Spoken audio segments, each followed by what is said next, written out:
주 안에서 사랑하는 여러분, 교회의 교회다움은 교회가 추구해야 할 진정한 권세를 회복할 때 비로소 세상에 드러납니다. 신약성경 마태복음 9장을 통해 교회가 추구해야 할 진정한 권세에 대해 은혜를 나누고자 합니다. 한 중풍병자의 치유 이야기가 기록되어 있는데 중풍병으로 번역됐지만 정확하게는 다리가 마비되어 걷지 못하는 상태를 뜻합니다. 예수님께서 동일한 질병을 앓는 사람들을 치유하신 기록이 성경에 여럿 등장하고 있는 것을 볼 때 이 병은 기적에 의해서만 치유될 수 있는 난치병이었던 것 같습니다. 이 환자가 사람들의 도움으로 예수님 앞에 나왔을 때 예수님은 그 환자를 치유하는 대신 놀랍게도 죄 용서를 선언하십니다. 그런데 이것이 문제가 됩니다. 이를 지켜보던 서기관들은 신성모독이란 생각을 했던 것입니다. 당시 유대인들에게 있어서 신성모독은 죽어 마땅한 죄였고 실제로 예수님은 신성모독 혐의로 십자가를 지셔야만 했습니다. 예수님은 이 환자에게 그저 일어나 집으로 가라고 말씀하심으로써 기적을 베푸실 수도 있었습니다. 그러나 굳이 오해와 위협을 받으시면서까지 죄 용서를 선언하신 까닭이 무엇이었을까요? 예수님께 죄를 사하는 권세가 있는 줄 알려주기 위함이었습니다.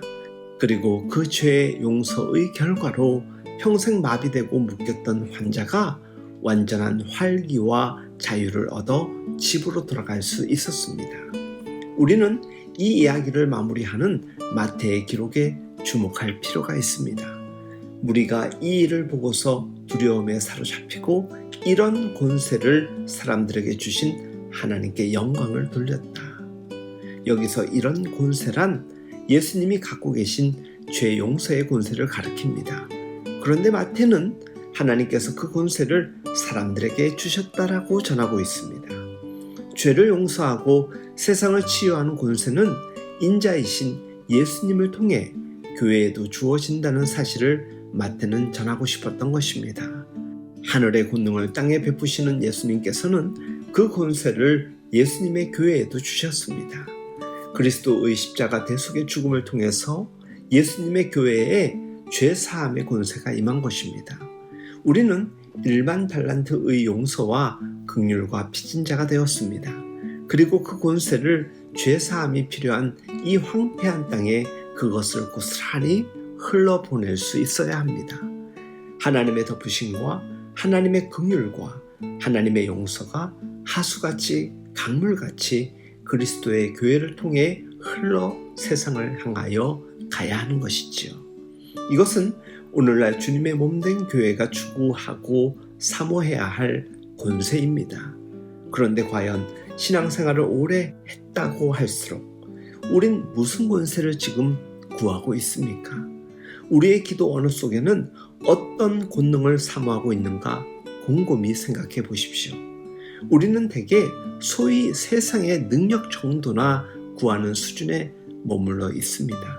이것은 십자가의 가치와 의미와 전혀 맞지 않는 어쩜 우리들만의 욕망일 수 있습니다. 성경은 그런 가르침을 우리에게 소개하지 않았다는 것을 다시금 기억해야 할 것입니다. 우리를 본향으로 돌려보내기 위해서 예수님은 집을 떠나 십자가 대속의 제물로 죽으셔야 했습니다. 그것이 주님이 마지막까지 놓지 않고 흐트러뜨리지 않고 붙잡으셨던 영광이요 사명이었습니다. 기독교의 영광은 모든 것을 거머쥐고 권세와 권능으로 세력을 만들어 세상을 휘어잡는 것이 결코 아닙니다. 이런 권세가 우리 기독교가 추구하는 영광이 되어서는 결코 안 됩니다. 예수님이 추구했던 영광은 아버지의 뜻을 이루기 위해 십자가로 걸어가신 영광입니다. 이것이 오늘날 교회가 잃어버린 빛바랜 길이기도 합니다. 주 안에서 사랑하는 여러분, 교회가 이 땅에서 행사해야 할 진정한 권세는 용서하고 회복하는 일이겠지요. 여전히 우리는 지루하고 답답하고 어려운 시간을 감당하고 있다 여길 수 있습니다. 그러나 주님께서 우리 교회에 주신 권세를 기억해야 합니다. 십자가를 향해 걸어가셨던 예수님의 그 길 동반자로 걸어가자고 우리를 부르시고 계십니다. 우리에게 주어진 일상 속에서 우리를 부르신 목적답게 탄탄히 무너지지 않는 믿음을 가지고 살아갈 수 있길 예수님의 이름으로 축복하며 응원합니다.